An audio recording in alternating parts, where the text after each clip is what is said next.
Amigas y amigos, muy buenas tardes. Bienvenidos al programa Un Pueblo que Camina.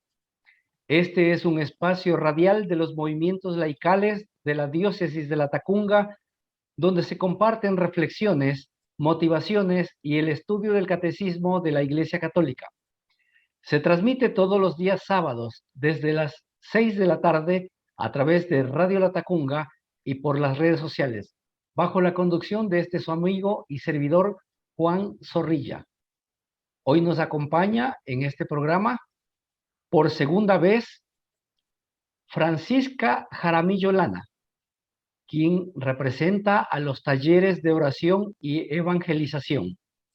El tema que vamos a tratar es el lenguaje de la fe.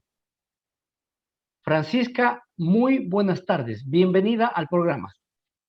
Muy buenas tardes, Juan. Qué gusto estar aquí para servirle a usted y a todo el pueblo de Dios. Muchas gracias. Nuestro agradecimiento sincero a usted, Francisca, por haber aceptado esta invitación. Al padre Guido Mise, coordinador laical de la Diócesis de La Tacunga, y a Marlene Germán, quien está en los controles de la radio. Vamos a entrar a tratar el tema, el lenguaje de la fe, pero quisiéramos que nos recuerde, Francisca, ¿quién es Francisca Jaramillo? Recuérdenos, por favor. Bueno, Juan, acepté esta invitación primero pensando en Dios, pensando en servirle un poquito más y confiando en la iluminación del Espíritu Santo para que sepamos llegar con la mejor mensaje posible. Soy una persona que se ha dedicado al servicio de Dios en diferentes ministerios, en diferentes movimientos de la Iglesia Católica. Más o menos son 35 años que llevo trabajando para la Iglesia. De una manera desinteresada, ¿no? Nunca he trabajado como asalariada de la Iglesia. Tuve la oportunidad de iniciarme en un movimiento muy lindo que es Encuentros Matrimonial. Junto a mi esposo trabajamos 11 años de voluntarios y luego de eso en mi iglesia. Me he preparado algo con la bendición de Dios en mi parroquia en Conocoto, y a la que serví 9 años como directora de una escuela, haciendo uso de mi profesión, que soy pedagoga. Por ahí tengo algún curso hecho en administración educativa también. Y luego de eso, pues, tuve la oportunidad de estudiar algo de teología, que fue lo que en verdad arrancó mi servicio a la Iglesia Católica. Ahora estoy acá en Talleres de Oración. Es un movimiento laico al servicio de la Iglesia Católica. Tenemos más o menos 9 años funcionando en las diferentes parroquias que nos dan la acogida. También tengo la bendición y la gracia de haber sido llamada a servir en la diócesis de La Tacunga actualmente, en donde presto mi contingente, mi voluntariado, y pertenezco al Consejo de Laicos, en donde tenemos la oportunidad de compartir, Juan. Así es. En mi Excelente, parte, excelente. lógicamente, estoy en la ciudad, en donde también pertenezco al Consejo de Laicos de la Catedral. Muy bien. ¿Cuáles son sus actividades concretamente en la diócesis? Ejerzo un voluntariado en la administración diocesana y en todo en cuanto Monseñor pues lo asigne como laica, ¿no? También colaboro en mi parroquia, en la organización parroquial. Eso es lo que ahora hago. Muy bien, excelente. Vamos a tratar el tema que nos concierne, que es el lenguaje de la fe. Para iniciar voy a dar lectura a un versículo, capítulo y versículo de la Biblia, Deuteronomio, capítulo 6, versos del 6 al 9, que dice así: Queden en tu corazón estas palabras que yo te dicto hoy. Se las repetirás a tus hijos. Les hablarás de ellas tanto como si estás en casa, como si vas de viaje, así acostado como levantado. Las atarás a tu mano como una señal y serán como una insignia entre tus ojos. Las escribirás en las jambas de tu casa y en tus puertas. Repito, el tema de hoy es el lenguaje de la fe. Francisca, ¿nos puede dar una síntesis del tema de hoy? a manera de introducción. Sí, para mí el lenguaje de la fe es la manera de adherirme yo a Dios, a su mensaje y vivir lo que Él nos pide como hijos de Dios. Es la expresión más sabia que podemos hacer de nuestra fe. Muy bien, gracias. Recordémosle un poco a nuestra audiencia qué es un lenguaje. El lenguaje es toda expresión del ser humano que tenemos, la manera de dar a conocer nuestros pensamientos, sentimientos, emociones, sonidos y símbolos propios del ser humano, ¿verdad? Sin que por eso el lenguaje no existe en los animales también. Tienen su manera y sus sonidos de hacernos expresar, entender lo que ellos sienten. Pero es propio del ser humano. Excelente. Más aproximadamente, ¿cuántos lenguajes o qué lenguajes se utilizan para transmitir la fe? La fe, hay dos formas muy comunes y particulares, digamos, de habernos llegado a nosotros la transmisión de la fe, que es el lenguaje oral y el lenguaje escrito. El oral fue utilizado desde el comienzo de los tiempos. En el Antiguo Testamento fue la única manera que fue transmitido de generación en generación y nos llegó a nosotros por lo que conocemos tradicionalmente el Antiguo Testamento. El escrito llega a partir de la escritura de la Biblia como tal, ¿no es cierto? Y de la impresión de la Biblia se hace muy popular. Y la Biblia utiliza, digamos, el lenguaje escrito con unas tres formas o géneros literarios, que es distinto, que es el histórico, el profético y el didáctico, lógicamente. Nosotros, lo importante de esto es que nos sentamos hijos de Dios, criaturas de Dios, hechos a su imagen y semejanza, y por eso podemos tener un lenguaje muy apropiado para llegar a Dios, para expresar lo que nosotros sentimos y queremos con Dios, con esa confianza de hijos a padres, ¿no es cierto? Puedo decirle que en donde verdaderamente el lenguaje oral se hace vida, se hace carnes con la venida de Jesús al mundo, al hacerse hombre, nos habla de tú a tú, como decimos, ¿no? De amigo a amigo, y ese mensaje es tan poderoso, tan grande, tan vivencial, y se hace vida que llega hasta este tiempo. La iglesia también utiliza una forma de lenguaje que son las oraciones, que son las devociones que hemos aprendido, ¿no? Y que también son forma de llegar a Dios con nuestra petición, con nuestro cariño, con nuestro amor y con nuestra cercanía. Muy bien, Eso es. excelente. Voy a dar lectura al numeral 170 para proceder al análisis. Este numeral dice así: no creemos en las fórmulas, sino en las realidades que éstas expresan y que la fe nos permite tocar. El acto del creyente no se detiene en el enunciado, sino en la realidad enunciada. Sin embargo, nos acercamos a estas realidades con la ayuda de las formulaciones de la fe. Estas permiten expresar y transmitir la fe, celebrarla en comunidad, asimilarla y vivir de ella cada vez más. ¿Nos puede explicar, por favor, este numeral? Bueno, sí, las fórmulas, comúnmente conocidas oraciones, jaculatorias, rezos, alabanzas, la forma en la que le queramos llevar, ¿no es cierto?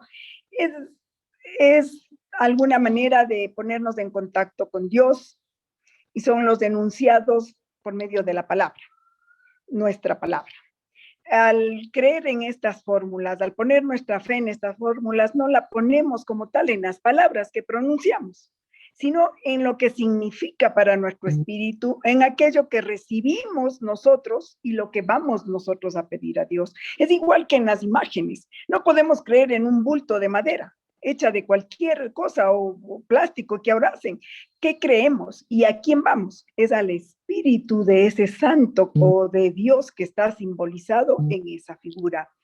Por ejemplo, Nosotros decimos las jaculatorias aprendidas en la familia, en la comunidad, ¿no es cierto? Individualmente tenemos nuestras devociones particulares, pero es por la fe, es por la creencia que vamos a ser escuchados, que vamos a recibir la bendición de Dios o del santo al que se están dirigiendo.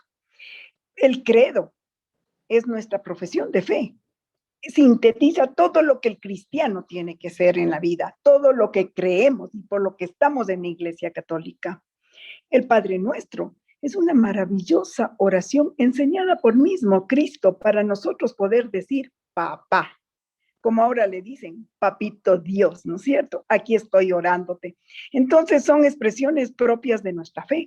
Es la manera de acercarnos lo más cerca, lo más en contacto con los santos y con Dios y con Cristo y con la Virgen María, porque tenemos la Ave María, la oración más hermosa, que es parte de lo que está en la Biblia, ¿no es cierto?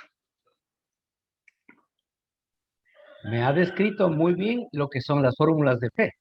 Estas Es fórmulas de fe. fe, estas fórmulas de fe guardan, custodian y protegen el contenido de la fe. A ver, partamos de que la fe es la esperanza de vida dada por Dios, ¿no es cierto? Es esperar algo en Dios. El lenguaje de la fe da elementos para esa vida, para determinar la manera como nos acercamos o no a Dios. Por lo tanto, sí guardan y custodian la fe nuestra, porque son las expresiones de lo que sentimos en nuestro corazón, de lo que vivimos a diario. Nuestras oraciones, a lo menos las particulares que podemos hacer a Dios, es como abrir nuestro corazón a nuestra mamá, a nuestro papá, a nuestro cónyuge. Es la misma. Entonces, ¿eso qué guarda? Un sentimiento de afecto y cariño para los demás. Estas fórmulas guardan el sentimiento y cariño para Dios, para Jesucristo, para la Virgen, para los santos. Perfecto. En la familia es considerada la iglesia doméstica.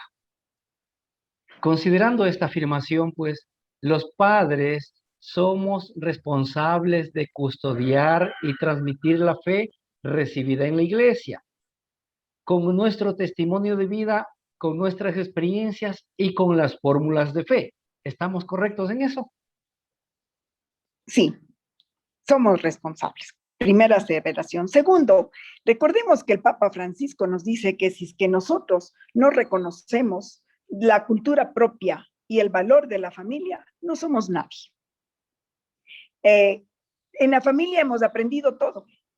Aprendimos nuestras primeras jaculatorias y muchos quizás de nuestras abuelas fueron las iniciadoras de nuestra fe, ¿no es cierto? La familia es la depositaria de la transmisión de la fe. El Papa dice es la primera iglesia. Por lo tanto, en la familia es donde nosotros tenemos que transmitir las sanas costumbres que nos decían las abuelas. Yo diría los valores cristianos, los valores de fe.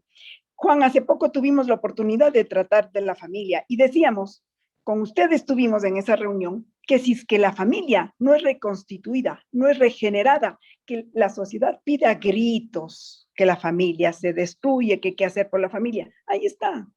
Partamos por los principios de fe, por los principios de verdad que Cristo nos ha dejado, ¿no es cierto? Los valores cristianos serán aquellos que guardan en nuestro corazón toda la vida.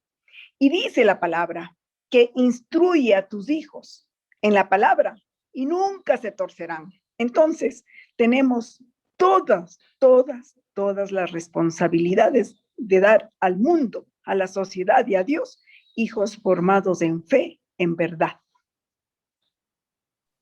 Parece que esa orden, esa obligación hay que recordarle a muchos padres. Es verdad, en la actualidad la familia está disminuida, venida menos, y yo creo que yo soy abuela, tengo 3 hijos casados y a los 3 les he dicho, lo que no van a dar ahora, no van a poder dar nunca más.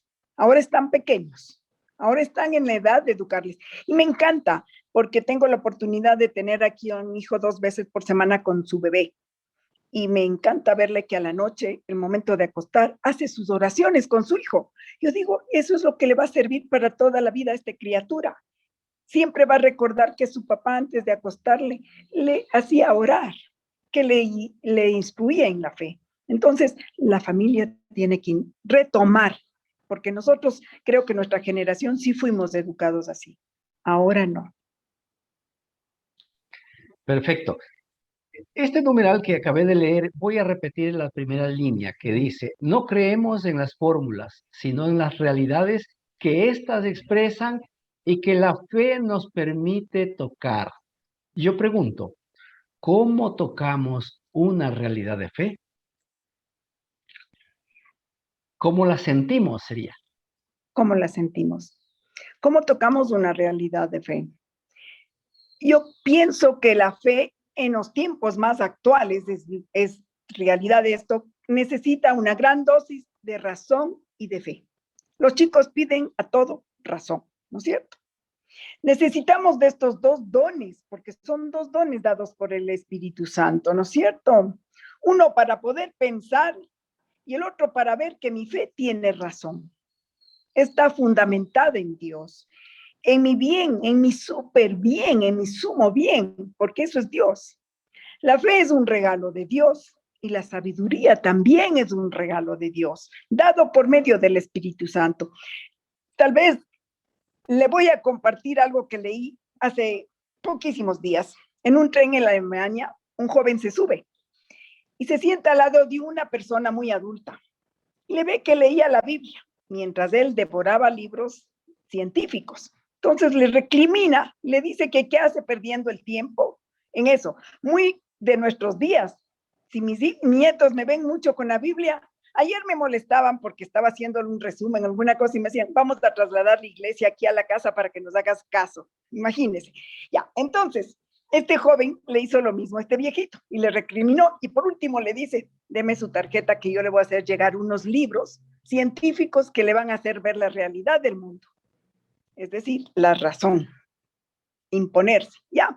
Entonces el viejito le da la tarjeta cuando él se va, el adulto se va, él lee y era Pasteur, el científico que ha sido padre y precursor de la microbiología, de las vacunas y de todo. Y el hombre se queda de lado. ¿Qué le podía enseñar? Pero a nosotros sí nos enseña esto, que la razón, el razonamiento, la inteligencia, la ciencia tiene que estar al lado de la fe, al lado de la verdad, que es la luz, el evangelio, ¿no es cierto? Entonces, mire, vivimos de espaldas a Dios, creyendo que Dios nos quita eso, pero no es así. Dios nos da la inteligencia, nos da los 7 dones, nos da los frutos del Espíritu Santo para que seamos perfectos. Y si no tenemos a Dios, no veremos nunca la perfección en el ser humano. Muy bien, muy bien. Recordamos a nuestra audiencia que nuestra invitada de hoy es Francisca Jaramillo Lana, representante de los talleres de oración y evangelización. Y el tema que estamos analizando es el lenguaje de la fe. Para culminar este tema, este numeral, Francisca, díganos qué es más importante, conocer y aprenderse todas las fórmulas de fe o tener una experiencia con Dios. Le comenzaré diciendo que la riqueza interior de nuestro corazón es lo que nos debe llevar a tener la experiencia personal con Dios. Si yo no tengo, no tengo nada. Entonces es importante conocer que nuestra fe tiene que ser vivida, tenemos que ser testigos con nuestro actuar y con nuestro decir. Por lo tanto, de nada me servirá aprenderme libros enteros de fórmulas y de oraciones y saberme de memoria. No, las tengo que vivir. No soy muy amiga, ya verá mi carácter, no creo que me dé para aprenderme ejaculatorias y oraciones por montones preconcebidas. Me encanta muchísimo dirigirme a Dios como yo me dirijo a un amigo, como me dirijo a mi esposo, con la mejor de las confianzas y tener una relación personal con Dios. Sin embargo, guardo mucho respeto y consideración y devoción por aquello que hacemos en comunidad, ¿no es cierto? Por ejemplo, el credo es algo que a mí me dice muchísimo. Y hace algún tiempo hicimos el estudio del Padre Nuestro y las 7 partes del Padre Nuestro. Me llegó al alma porque estoy hablando con mi papá y al mismo tiempo me estoy comprometiendo a muchísimas cosas. Yo creo que esa es la riqueza de la oración, esa es la riqueza de las fórmulas, el poder hablar con Dios unas veces de acuerdo a lo que la iglesia nos ha enseñado, ¿no es cierto? En el catecismo, nos ha enseñado en el transcurso de las comunidades que transitamos, las oraciones preconcebidas, las fórmulas, como estamos llamándoles aquí, y otras veces eh, bueno, vengo de talleres de oración y vida y vengo de talleres de oración y evangelización. Tengo un trasfondo muy fuerte en lo que es la oración personal con Dios, las diferentes formas de orar, las diferentes formas de alabarle, de bendecirle, las diferentes formas de acercarme. Entonces es lógico que mi oración sea más personal, más de tú y yo, de corazón a corazón, y de buscar tener un encuentro así personal con Dios que es impactante, que sacude, que ilumina el espíritu. Es maravilloso. Yo sí les diría que llegar a un éxtasis, llegar a un momentito así de ese encuentro tan cercano, tan personal, marca toda la vida, Juan, marca toda la vida. Muy bien. Vamos a una pausa y regresamos en unos instantes. Muy bien. Vamos a dar lectura al literal 171, que dice así. La iglesia, que es columna y fundamento de la verdad, guarda fielmente la fe transmitida a los santos de una vez para siempre. Ella es la que guarda la memoria de las palabras de Cristo, la que transmite de generación en generación la confesión de fe de los apóstoles, como una madre que enseña a sus hijos a hablar y con ello a comprender y a comunicar. La iglesia, nuestra madre, nos enseña el lenguaje de la fe para introducirnos en la inteligencia de la vida de la fe. Francisca, por favor, ¿nos puede explicar este numeral? Nuestra iglesia es aquella que nos cobija a todos los que somos hijos de Dios. Y al ser madre, tiene las virtudes de lo que somos: amor, acogida, bondad y servicio.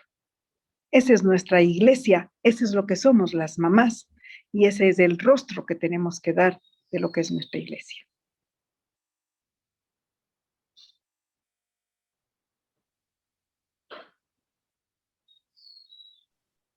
Excelente. Recordemos para nuestra audiencia qué es la iglesia, Francisca. Ayúdenos a recordar. La iglesia es el pueblo de Dios, cuya cabeza es Jesucristo, y para llegar a ser miembros de esta iglesia tenemos que nacer del agua y del Espíritu Santo. La identidad del pueblo de Dios es la dignidad y la libertad que nos da el Espíritu Santo. Su ley es un mandamiento de amor, amar a Dios y amar al prójimo como Él nos ama, con esa entrega total, ¿no? Su misión, nosotros tenemos una misión al ser bautizados, es ser luz y sal en el mundo.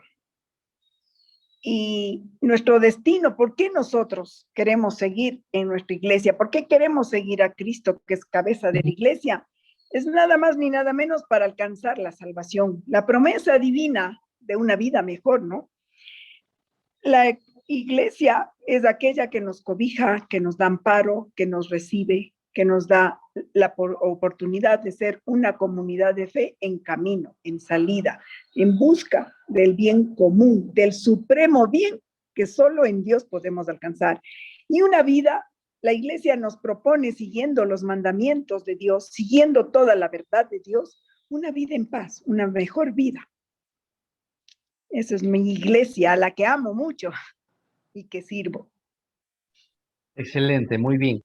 Si la iglesia es columna y fundamento de la verdad, ¿por qué hay tantas iglesias que afirman tener la verdad? A ver, el Dios busca que su iglesia conozca la verdad. Aquellos quienes somos la iglesia, ya dijimos, lo que le seguimos, los que vivimos, ¿no es cierto? La palabra verdad en Timoteo 3:15 se refiere a las cosas reales reveladas por la palabra de Dios, las cuales es depositaria a la Iglesia católica, apostólica y creada por Cristo. Visto así las cosas, podemos decir que el único que tiene la verdad absoluta es Dios. El hombre no la tiene. Entonces, esta posibilidad, digamos ahí, ha hecho que muchos nacidos del evangelismo crean tener la verdad.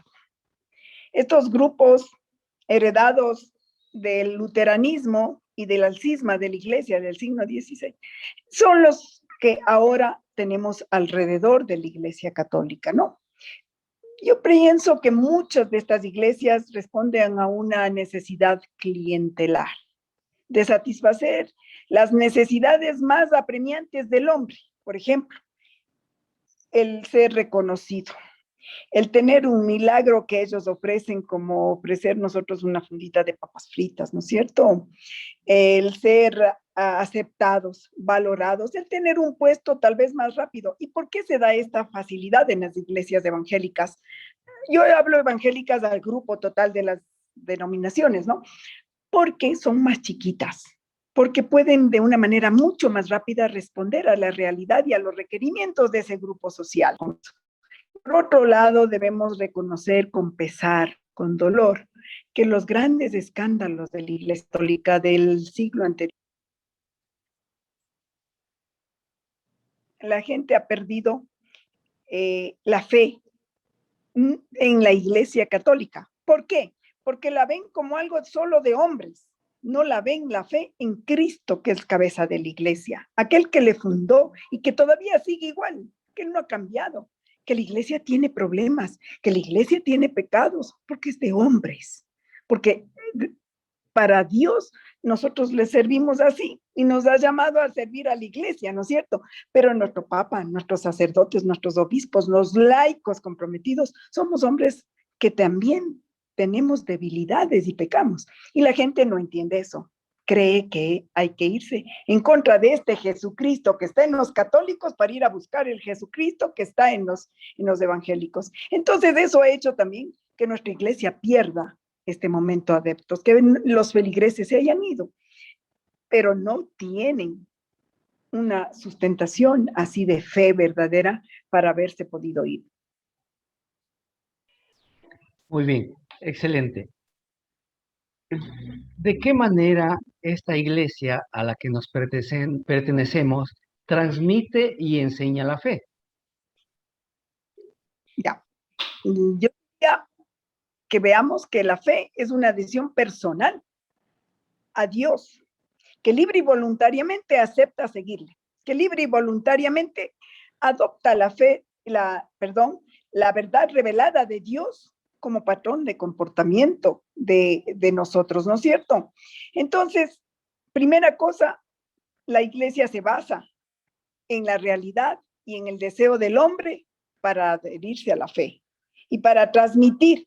Sin embargo, en el numeral 143 del catecismo dice, por la fe el hombre somete completamente su inteligencia y su voluntad a Dios con todo su ser. El hombre da su sentimiento a Dios que revela la Sagrada Escritura llamada obediencia de fe a esta respuesta.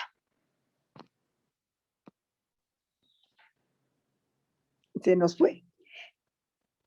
Podemos decir que la enseñanza de fe, la iglesia, tiene 4 pilares, que es el credo, lo que creemos, los sacramentos, lo que celebramos, el mandamiento, lo que vivimos, y la oración, lo que nos dirigimos y rezamos y esperamos de Dios. Por eso el Papa Francisco habla de estas 4 etapas, de estos 4 cimientos que permiten acoger y ver la vivencia de la fe. Esa es nuestra iglesia. Así nos transmite la iglesia la vivencia con Dios. Este deseo del hombre de llevar el anhelo de Dios en nuestra vida es propio y particular de cada uno. Muy bien, muy bien. Aquí en en este proceso de transmisión de la fe también entra otra palabra que es muy criticada por otras personas, que es la tradición, con T mayúscula. Ajá. ¿Qué es la tradición con T mayúscula para nosotros los católicos? Voy a comenzar leyendo textual un versículo de segunda de la Tesalonicenses 2:15. Y dice Pablo: manténganse firmes guardando fielmente las tradiciones que les hemos enseñado de palabra y por carta. Ahí está lo que es la tradición.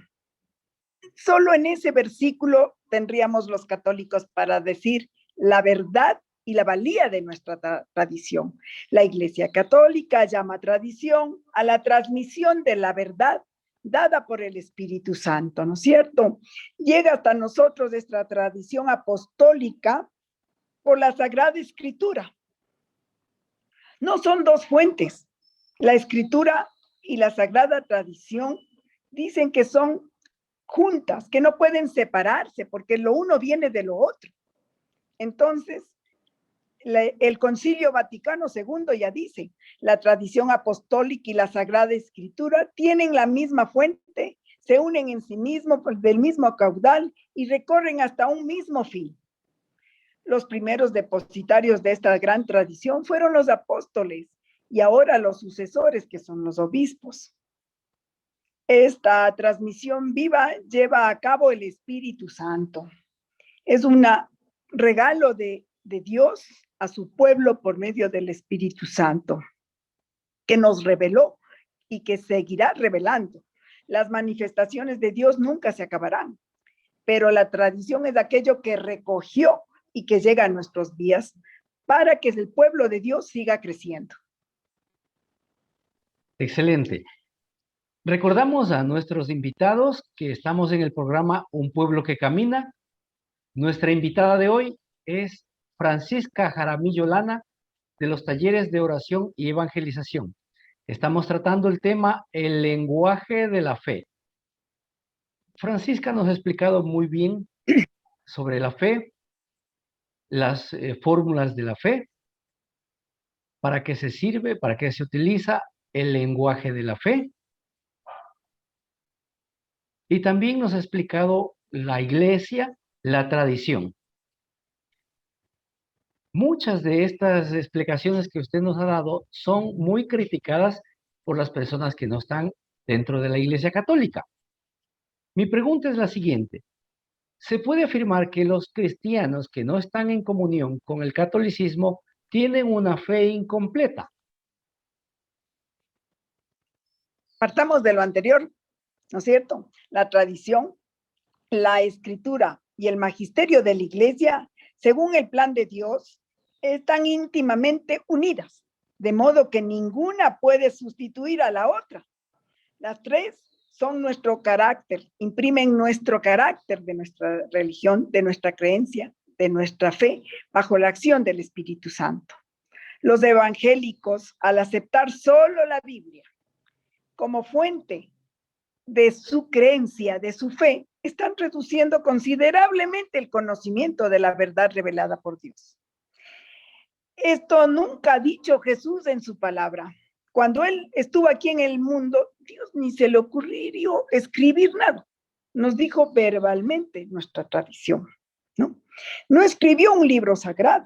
Lo único que hizo fue transmitir y fundar a su iglesia los conocimientos del evangelio, su verdad y su vida. Anunció para que esto llegue hasta nuestros tiempos. Es dentro de la tradición de nuestra iglesia donde se llevó a cabo la estructuración del Nuevo Testamento.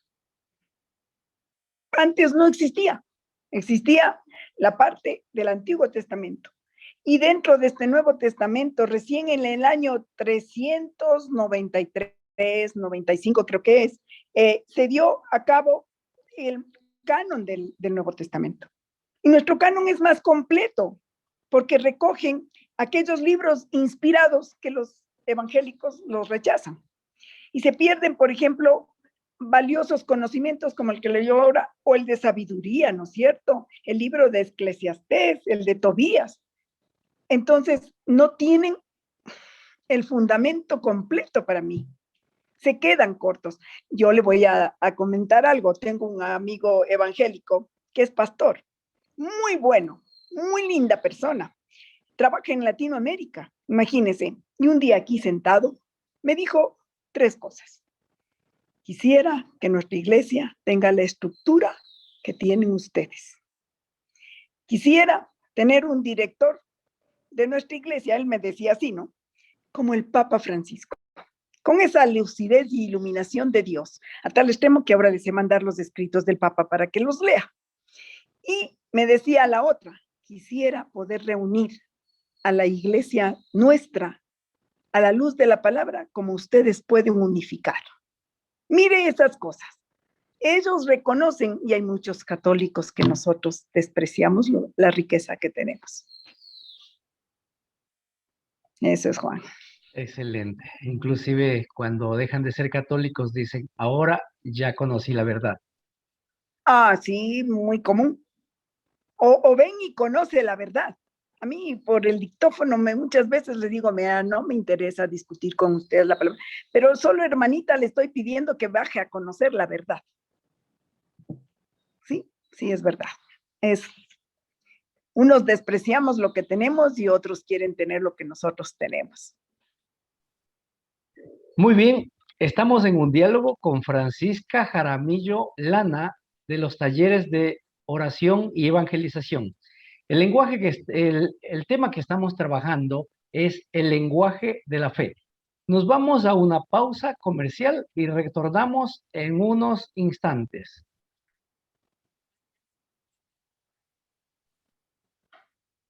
Continuamos con el programa Un Pueblo que Camina. Le recordamos a nuestra audiencia que este programa se transmite desde ahora en adelante a las 18 horas, todos los días sábados, por Radio Latacunga, Estéreo Latacunga y por las redes sociales. Estamos pues con nuestra invitada en el programa Un Pueblo que Camina, Francisca Jaramillo Lana, de los talleres de oración y evangelización. El tema que estamos viendo es el lenguaje de la fe. Una vez que hemos analizado los dos numerales de este tema, vamos a hablar de otro tema que está pues muy de moda ahorita en la iglesia, que nos tiene a todo el mundo apurados en reuniones, leyendo y haciendo muchas cosas. Hay un gran movimiento, se anuncia de una asamblea. ¿Podría explicarnos de qué se trata, Francisca? Bueno, sí, la Asamblea Eclesial Latinoamericana y del Caribe, convocada por el Papa Francisco, que nos dio una gran sorpresa verdaderamente, ¿no es cierto? Habíamos estado acostumbrados a los sínodos de los obispos para tratar temas tan importantes. Y él dijo, no, vamos a hacer una asamblea en donde el pueblo de Dios, porque eso quiere decir pueblo convocado, venga y nos haga y nos dé luces para el nuevo camino, para una vida plena de la iglesia. En verdad es una propuesta nueva, es una experiencia inédita en la Iglesia Católica mismo, no se diga en América Latina, ¿no? Bueno, ya nos había dado algunas sorpresas con mi querida Amazonía y el Sínodo de la Amazonía y nos tiene acostumbrados a estos maravillosos regalos del Papa. Pero bueno, tomó la iniciativa y puso manos a las obras y entregó al CELAN el que nos dirija, nos lleve a esta Asamblea Latinoamericana, que toma como punto de referencia y los entendidos dice que es la teología del pueblo de Dios. ¿Por qué? Porque estamos convocados todos, porque estamos convocados obispos, sacerdotes, el clero en general, seglares, laicos comprometidos, inclusive la idea del Papa Francisco es que participen aquellos que nunca han sido oídos. Los laicos más alejados de la iglesia, los que por las circunstancias de la parte geográfica tengan la oportunidad de ser escuchados, ¿no? Es una realidad que quieren descubrir para hacer una construcción colectiva del análisis de la realidad y de esa manera encontrar planteamientos, desafíos que ofrezcan un nuevo camino para iniciar un nuevo itinerario de la Iglesia latinoamericana, respondiendo a la verdad, respondiendo a las inquietudes del pueblo de Dios, no de los sacerdotes, no de los que siempre han hecho las cosas, ¿no es cierto? Como son nuestros obispos representantes de nuestra iglesia. El Papa Francisco nos convoca a buscar juntos un camino basado en la verdad que hemos recibido un querigma todos. Y de eso partimos para de esa manera, de manera general y de manera particular en cada diócesis, en cada comunidad, en cada movimiento, en cada parroquia, e inclusive podemos participar de manera particular, ¿no es cierto?, de este llamamiento. La asamblea tiene 4 momentos y hemos terminado gran parte de los dos, digamos, ¿no es cierto? El primer momento, que fue muy rico, muy productivo, que fue el escucharlos. Hemos trabajado muy duro con este aspecto para poder descubrir lo que necesitamos, lo que estamos carentes, lo que debemos mejorar. Entonces, este primer momento, pues hemos terminado a fines de este mes en las diferentes parroquias y en los diferentes movimientos y las diócesis. Luego vendrá el momento de la contemplación, del actuar, del iluminar a la luz de la palabra con los nuevos desafíos, descubriendo a qué estamos llamados como iglesia a caminar. Tomar campos de acción, cambios de nuestra iglesia para llegar a un discernimiento comunitario. Son los planteamientos de la nueva iglesia aquellos que están buscando. Tal vez de esa manera respondamos a la inquietud del mundo en general y volvamos a ser la iglesia fuerte que siempre queremos ser. El CELAN está empeñado en esto y para terminar, pues iremos a los delegados, ¿no? A donde van a recibir todo este bagaje de conocimientos, todo este bagaje de participación en noviembre en México. O sea, esta asamblea va a ser presencial y también se está haciendo a nivel virtual. A nivel virtual. Todo este conocimiento, este previo, escuchar, este discernimiento, este iluminar y luego sacar estas conclusiones han sido a manera distancia. Digamos, lo hemos hecho por Zoom, los hemos hecho por vías electrónicas, hemos hecho por medio de WhatsApp, por todos los medios que hemos dispuesto. Pero va a haber una parte que va a ser presencial con nuestros delegados, ¿no? Seguramente Ecuador ya luego nos dirán quiénes son los delegados que van a ir con todo este resumen de lo que estamos trabajando, de lo que la iglesia, los fieles de la iglesia, los laicos, los sacerdotes, los consagrados, los obispos, plantean y quieren la nueva iglesia.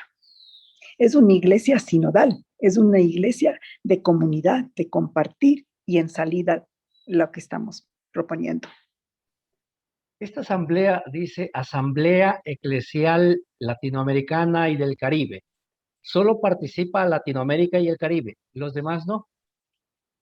Estamos participando en Latinoamérica y el Caribe porque estamos analizando nuestra propia realidad y proyectándola para el futuro de la iglesia. Entonces, somos los que vivimos. Estamos partiendo de nuestra realidad. ¿Qué hemos visto? Hemos visto de lo que adolece en nuestra iglesia aquí, ¿no es cierto? Y usted ha visto lo que adolece su iglesia en su parroquia. Yo he visto en mi parroquia y hemos tenido la oportunidad de verla a nivel diocesano, ¿no es cierto?